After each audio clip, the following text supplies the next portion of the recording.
There was certainly an element of making my grandfather proud and honouring him by taking part in the award that has been so much of his life's work. And I definitely hope that I have made him proud. There is a small cottage sitting quietly on the Balmoral estate in the Scottish Highlands. It does not make the headlines. Tour buses do not stop outside its gate. No photographers camp on its lawn waiting for a curtain to twitch. And yet, this modest property, reportedly known as Wren's Nest, has become one of the most quietly significant inheritances in the modern British royal family, because the person who received it was not a senior working royal, not a future king or queen, not someone whose name regularly appears on the front pages of tabloids.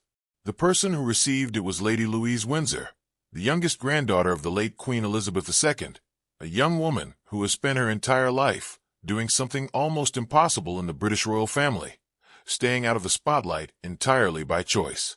This is the story of how Wren's Nest came to Lady Louise. It is a story about trust, about legacy, about the quiet bonds that form between grandparents and grandchildren when nobody is watching.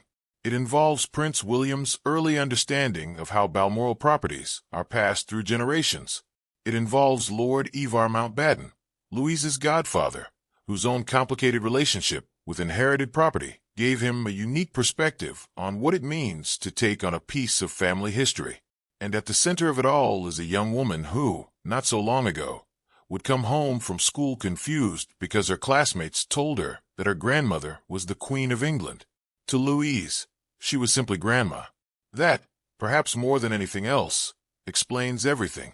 Lady Louise Alice Elizabeth Mary Mountbatten Windsor was born on the 8th of November, 2003 at Frimley Park Hospital in Surrey. Her arrival into the world was nothing short of dramatic. Her mother, Sophie, then Countess of Wessex, had suffered a placental abruption, a serious complication that caused severe blood loss to both mother and baby. Sophie was rushed to hospital by ambulance. An emergency cesarean section was performed. Louise arrived weighing barely 4.5 pounds, a tiny, fragile baby who was immediately transferred to a neonatal unit as a precaution. Her father, Prince Edward, was thousands of miles away on an official engagement in Mauritius when his daughter entered the world. Doctors, in those first few terrifying hours, were not entirely certain that either Sophie or Louise would come through. They both did, of course, but this difficult entry into the world left a deep mark on the way Louise was raised, and perhaps more significantly, on the way Queen Elizabeth and Prince Philip regarded this youngest grandchild. There is something about vulnerability at the beginning of a life that draws people close. The Queen and Prince Philip, who had both witnessed immense hardship and uncertainty throughout their own long lives, understood instinctively what it meant that this small baby had fought her way into existence against considerable odds. She was, from the very beginning, deeply treasured. The choice made by Edward and Sophie about how to raise their children compounded this special bond in an unexpected way. Unlike the children of Charles or Andrew, Louise and her younger brother James were not raised with the full weight of royal expectation pressing down upon them. When Edward and Sophie married, the Queen herself made an announcement that their children would be styled as the children of an earl rather than as royal highnesses. So while Louise was technically a princess by birth, she moved through her childhood simply as Lady Louise Windsor. She went to St. George's School at Windsor Castle. She later attended St. Mary's School in Ascot. She studied English, history, politics, and drama for her A-levels. She worked a summer job at a garden center before starting university, earning her own wages alongside people who had no idea whose granddaughter she was. She has been photographed sitting cross-legged on the floor of a packed train, laptop open on her knees, because there were no seats available, and it simply did not occur to her to make a fuss. This is the young woman at the center of this story, and it is important to understand her thoroughly before understanding what she inherited and why. To appreciate the significance of Wren's Nest, you first need to understand what Balmoral represents.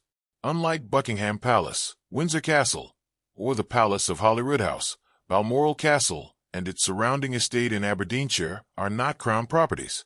They do not belong to the nation. They belong privately to the monarch as an individual. Queen Victoria purchased Balmoral in 1852, and it has been passed down through the royal family as private property ever since. This means that when a monarch decides to give away a piece of it, they are not giving away national heritage or public assets. They are giving away something that is genuinely, personally theirs. The emotional weight of such a gift is therefore entirely different from any other kind of royal property transaction. Queen Elizabeth II loved Balmoral more than almost anywhere else on earth.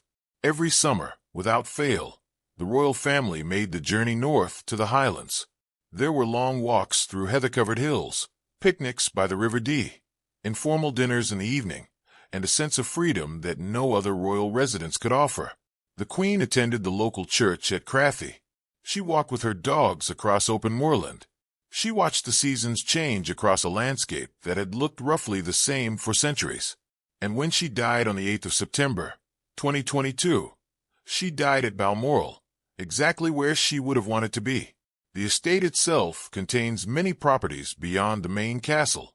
There's Craigawwan Lodge, which the Queen used as a private retreat when the main castle was being prepared for larger family gatherings. There's Birkhall, the charming residence now occupied by King Charles and Queen Camilla whenever they are in Scotland. There are farm cottages, hunting lodges, and smaller properties scattered across the vast Highland landscape. Each one has its own character, its own history, its own place in the family's memory. Among these properties, royal gift-giving has a long and meaningful precedent. When the late Queen Mother felt the time was right, she gave the property of Tamnagar on the Balmoral estate to her great-grandson Prince William. He was young at the time, not yet married, and it represented not just a practical gift, but an emotional passing of the baton, a statement that William was trusted to care for something precious. In 2011, when William married Catherine Middleton, Queen Elizabeth gave the couple Anmer Hall on the Sandringham estate as a wedding gift, providing them with a private family home away from the formality of palace life. Gackham Park, now home to Princess Anne and her family, was similarly purchased by the Queen as a wedding gift for her only daughter. The pattern is consistent. Within the British royal family, private property is the most intimate form of gift. It says, "I trust you with something irreplaceable. I believe you will protect it. I see something in you that makes you the right person to carry this forward." Wren's nest, or whatever cottage it ultimately refers to, was given to Lady Louise within this tradition, and understanding who gave it to her, and who supported the giving, reveals a great deal about how the royal family truly works when the cameras are not watching.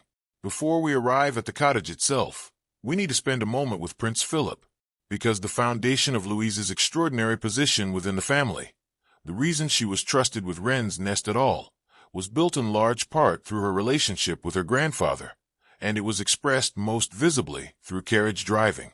Prince Philip took up competitive carriage driving in the early 1970s after his doctor advised him to find a less physically demanding alternative to polo. He threw himself into it with characteristic intensity and did a great deal to popularize the sport in Britain. He continued to drive well into his 90s, which astonished everyone who watched him. Among all his grandchildren, it was Louise who developed the same passion. She began learning as a young girl, and Philip personally guided and encouraged her.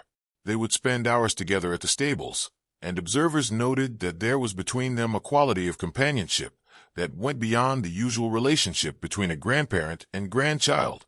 They were, in a genuine sense, kindred spirits, both quiet in their own way, both finding in the discipline of driving something that words could not easily express.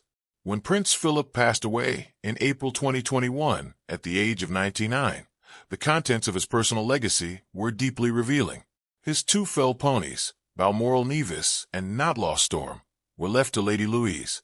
Along with them came his dark green four-wheeled carriage, the same carriage that had been used in his funeral procession at Windsor Castle. This was not a coincidental or administrative decision. Philip was a precise and considered man. He knew exactly what he was leaving to whom, and he chose Louise without hesitation. Louise did not put these items in storage. She did not treat them as museum pieces. In the spring of 2022, at the Platinum Jubilee Royal Windsor Horse Show, she took to the arena and led the Fell Pony Society Centenary Parade using her grandfather's carriage, his ponies, his legacy made visible and moving before a crowd of thousands. The Queen watched from the stands. By all accounts, She was moved deeply. It was one of the last great public moments they shared together, and it illustrated everything about why their bond was what it was. Louise was not performing grief. She was honoring it, actively, practically, in the way that Philip himself would have valued most. Her trainer, Sarah Howe, spoke about Louise with warm admiration, noting her dedication, her willingness to be treated exactly like every other competitor, and her insistence on using the family name Mountbatten Windsor rather than her title when competing. These small details matter. They speak to a character formed not by entitlement, but by genuine love for something bigger than herself. Lord Ivar Alexander Michael Mountbatten is not a name that regularly appears in the popular press, but his significance to this story cannot be overstated. He is a second cousin of King Charles III, a member of the extended royal family, and most relevantly here, the godfather of Lady Louise Windsor. His ex-wife, Penny Mountbatten, is also a godparent to Louise, and the friendship between the Mountbatten and Edinburgh families runs deep and genuine in both directions. Prince Edward is the godfather to Lord Ivar's daughter Ella. Sophie is godmother to his daughter Alexandra. These are not titles assigned for protocol. These are relationships built over years of real life. In 2018, Lord Ivar made history by becoming the first member of the extended royal family to enter a same-sex marriage when he married James Coyle at his estate, Bridwell Park in Devon. In a moment that touched many people, his ex-wife Penny walked him down the aisle, an arrangement suggested by their 3 daughters and accepted with the kind of grace that characterizes this unusual but genuinely warm family unit. Lord Ivar has spoken openly in interviews about the closeness of his bond with Edward and Sophie, describing them as among his most trusted friends, people who visit him in Devon, who stay at his home without formality, and whose children he has watched grow from small children into remarkable young adults. His relationship with Louise is particular and personal. They text regularly, though Lord Ivar has noted with obvious affection that young people of Louise's generation have demanding schedules and that he is careful not to intrude. But when they do speak or meet, there is evident depth to the connection. He has been a quiet presence in her life during some of its most significant transitions: the loss of her grandfather Philip, the death of her grandmother the Queen, the business of understanding what it means to inherit not just objects or property, but responsibility. Lord Ivar's own experience with inherited property is instructive here. He inherited Moyne Park in 1992 and later moved to Bridwell Park, a magnificent estate in Devon that he eventually sold in 2024. The decision to sell Bridwell Park was not taken lightly. Anyone who has spoken to Lord Ivar about it understands that historic properties carry emotional and practical burdens that are invisible to outsiders. The upkeep is immense. The connection to family history is profound. The question of what to keep, what to preserve, what to let go of, is never straightforward. Lord Ivar navigated all of this himself, and that navigation gave him a particular kind of wisdom that he now brings to his role as Louise's godfather and informal guide. His support of Louise in relation to Wren's nest is not simply a matter of congratulation. It is a matter of counsel. The kind of counsel that only someone who has lived through the real weight of these things can offer. He understands that inheriting a property on the Balmoral estate means inheriting a piece of living history, a responsibility to the memory of the woman who loved it most, and a commitment to carrying that forward with the same integrity that defined the original owner. There is another figure whose support has been noted in connection with this inheritance, and that is Prince William, now the Prince of Wales and heir apparent to the British throne. William's involvement might seem surprising at first. Why would the future king concern himself with a cottage left to his much younger cousin? The answer lies partly in precedent and partly in character. William himself received Tamnagar on the Balmoral estate from the Queen Mother before her death in 2002. He was young when he received it, not yet married, and the gift represented exactly the kind of private, personal trust that Wren's nest represents for Louise. He has experienced firsthand what it means to be given a piece of Balmoral, to understand that this is not simply a property transaction, but an act of faith across generations. He therefore comprehends the full meaning of what Louise has received in a way that few other people in the family can.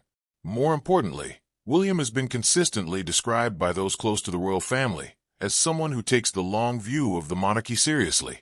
He is said to recognize that its survival depends not on grandeur, but on authenticity, on people within the institution who are genuinely connected to the values it represents rather than merely performing connection for public consumption. Lady Louise, in this sense, represents something rare and valuable. She has grown up without the crushing expectation of senior royal duty, without the constant negotiation of public image that defines life for those near the throne, and as a result she has developed a character that is, by all accounts, entirely and admirably her own. William reportedly supported Louise's inheritance precisely because he understood that the Queen had made a deliberate and meaningful choice, and that honoring that choice was more important than any questions of hierarchy or seniority within the family. The cottage did not go to any of the Queen's children. It did not go to the more publicly prominent grandchildren. It went to the quiet one, the grounded one, the one who sat on train floors and worked in garden centers and drove her grandfather's carriage through the arena at Windsor because she wanted to, not because anyone asked her to.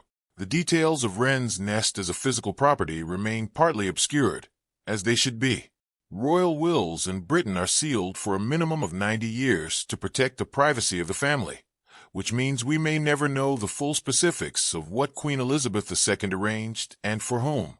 What we do know comes from insiders who have spoken carefully and selectively about the broad strokes of the matter. What we know is this: Balmoral contains within its vast estate a number of smaller properties, guest cottages, and private retreats that exist beyond the main castle's footprint. Among these, the property reportedly referred to as Wren's Nest is described as a personal sanctuary, a modest, charming cottage in a Highland landscape that carries deep associations with the Queen's private family life there. It is not a grand residence. It is not a showpiece. It is exactly the kind of place where you might go to be quiet, to think, to walk in the hills without ceremony. That this property was given to Louise rather than to senior members of the family is remarkable, but, on reflection, entirely coherent. The senior members of the royal family, Charles, Anne, Andrew, Edward, already have their own properties. Birkhall is Charles's Scottish home. The working royals have their established residences. What the Queen was doing in giving Wren's Nest to Louise was something more intimate than practicality. She was saying, "This place is like you. It is modest, it is genuine. It is connected to things that truly matter. I want you to have it, because I believe you will understand it." Royal commentators have noted the wider framing of this inheritance as something resembling a wedding gift, a provision for a future that is still taking shape. The Queen had observed how her own wedding gifts of property to William and Catherine, and to Princess Anne, had given those couples a foundation for building genuine family life away from the demands of public duty. In giving Louise Wren's Nest, whether or not she is currently in a serious relationship, the Queen was providing exactly that kind of foundation, a place where a future family could gather, breathe, and remember who they are when no one is watching. It would be easy to romanticize Lady Louise Windsor. The story of the overlooked grandchild, who turns out to have been the most beloved, has obvious narrative appeal. But the evidence for the special bond she shared with Queen Elizabeth is not romantic confection. It is built from accumulated, specific detail. During the Queen's final summers at Balmoral in 2019, 2020, and 2021, Louise was among the family members who spent the most extended private time with her. They sorted through personal papers together. They walked in the hills. They sat in quiet rooms and shared the kind of conversation that only becomes possible between two people who trust each other completely. Other grandchildren visited, of course, but the quality of time that Louise spent with the Queen during those final years appears to have been distinct, less performative, more intimate, built on a foundation of genuine mutual affection rather than obligation. Those who have observed Louise closely at public events describe something consistent. She is always more interested in the thing itself than in being seen doing the thing. At horse shows, she wants to compete well. At the garden center, she wanted to do her job properly. In her military training with the 4th Battalion UOTC, which she joined in 2024, she has been noted for her genuine engagement and serious commitment.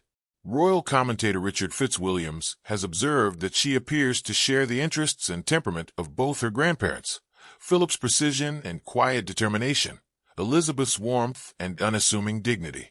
This is the person who has now, at 22, inherited not only a cottage on the most private royal estate in Britain, but a kind of symbolic trust that carries more weight than any physical property.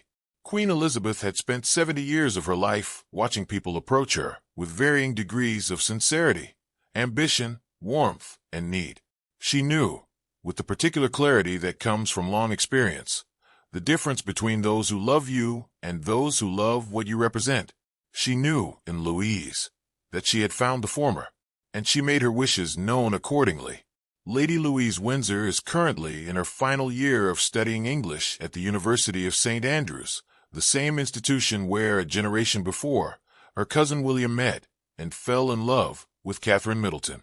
She has joined the University Officers Training Corps, taking her first steps in a military direction that echoes the service records of multiple generations of her family. She is, by all accounts, thoughtful, capable, and quietly determined about the direction of her own life. Her mother Sophie has expressed, publicly and privately, the wish that Louise should have the genuine freedom to choose her own path, to decide, on her own terms and in her own time, how much of her life she wants to give to royal duty and how much she wants to keep for herself. This is not a small or simple wish in the context of the family she was born into. It is actually quite radical. It reflects the particular way in which Edward and Sophie have always thought about their children, not as assets of the institution, but as people first. Wren's nest, sitting quietly on the Balmoral estate, now waits for whatever comes next in Louise's life. It has already been suggested by some that she might eventually take on more formal royal duties, filling a role in a working royal family that is, by any measure, stretched thin at the moment. There are only a handful of working royals below the age of 70, and the question of who will carry the institution forward in the coming decades is one that occupies serious minds within the palace. But that is a question for later. For now, the cottage on the hill simply exists, quiet and private, surrounded by the Highland landscape that Queen Elizabeth loved more than any other place on earth. It was given by a grandmother to a granddaughter. It was supported by a future king, who understood what such gifts mean. It was understood and guided by a godfather who has lived through the complicated beauty and burden of inherited legacy himself. Lady Louise Windsor did not seek this inheritance. She did not campaign for it, or position herself for it, or make a single public statement designed to suggest she deserved it. She simply lived her life, honestly, humbly, with genuine love for the people and things she cared about, and her grandmother noticed. Sometimes that is all it takes. Sometimes the quietest person in the room is the one the most important person in the room has been watching most carefully all along. Queen Elizabeth II spent a lifetime understanding human character. In Lady Louise Windsor, she found something she recognized and valued above almost everything else. Someone who did not need the inheritance, who would not be changed by it,